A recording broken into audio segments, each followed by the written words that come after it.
Hello there, good morning. Here are your headlines at 6 o'clock. And energy bills are set to rise again. In the next few hours, the regulator will announce the new price cap.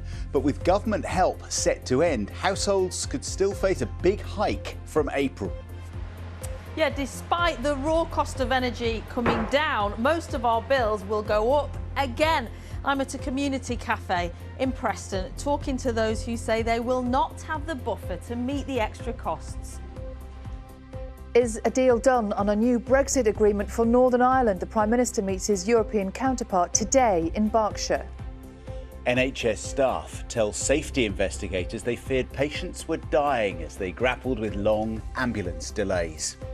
In sport this morning, a silver Sunday for both Manchester United, who win their first trophy in 6 years, and Celtic, who retain their League Cup title.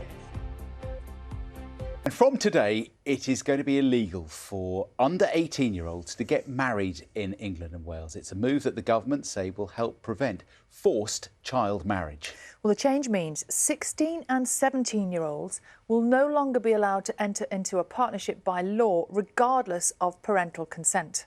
Those found guilty of arranging child marriages face sentences of up to 7 years in prison. And the new legislation also covers non-legally binding traditional ceremonies. Meanwhile, Rishi Sunak's new Brexit deal for Northern Ireland dominates many of today's newspapers. Let's have a look at the front page of The Guardian. The Guardian saying the PM will have to convince hardline Tory Brexiteers and the Democratic Unionist Party about his plan.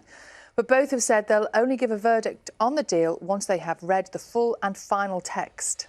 The Financial Times this morning carries an image of survivors sitting on a beach after at least 59 people died off the coast of southern Italy. The authorities there said that an overcrowded wooden fishing boat carrying more than 150 migrants smashed into the rocks. Daily Mirror reports that a 20% rise in energy costs in April could plunge 1.7 million more households into crisis. It says critics are calling on the Chancellor to extend government support. We're going to explain that this morning, why prices coming down but bills going up. And there's more on the cost of living crisis, including a section called Tackling It Together on the BBC website right now. That's bbc.co.uk/news.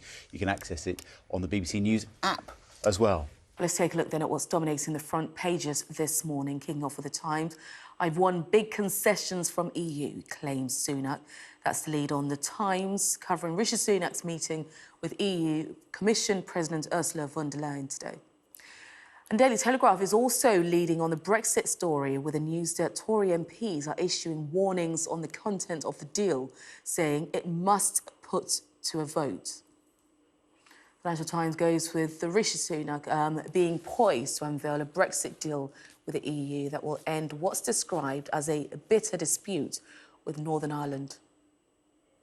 The Prime Minister's summit to sign off the revised Brexit deal is also the lead in The Guardian. And Daily Mail also focuses on the new Brexit deal with Brussels, saying it may settle the thorny issue of trade arrangements for Northern Ireland, but could trigger another Tory civil war. Daily Express highlights Rishi Sunak's promise that the deal is best for Britain. While the Metro goes with the possibility of ending this Brexit nightmare over Northern Ireland, covering EU Commission President Ursula von der Leyen's visit to Britain today. And the Eye also leads on the visit to seal the Brexit deal.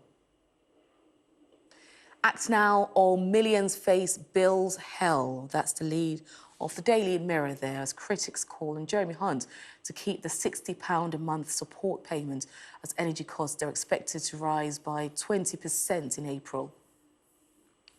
Meanwhile, The Sun leads on justice for Joanna, with Dominic Raab promising to meet the family of hammer attack victim Joanna Simpson. And the Daily Star leads with what's that, Lassie? You're nearly extinct. My goodness, I didn't say that. I didn't read that very well, did I? What's that, Lassie? You're nearly extinct? That's how it should be. That's the news that only 500 collie dogs were born in the UK last year. And if you want to see any of those front pages again or read the stories, just scan the QR code on your screen.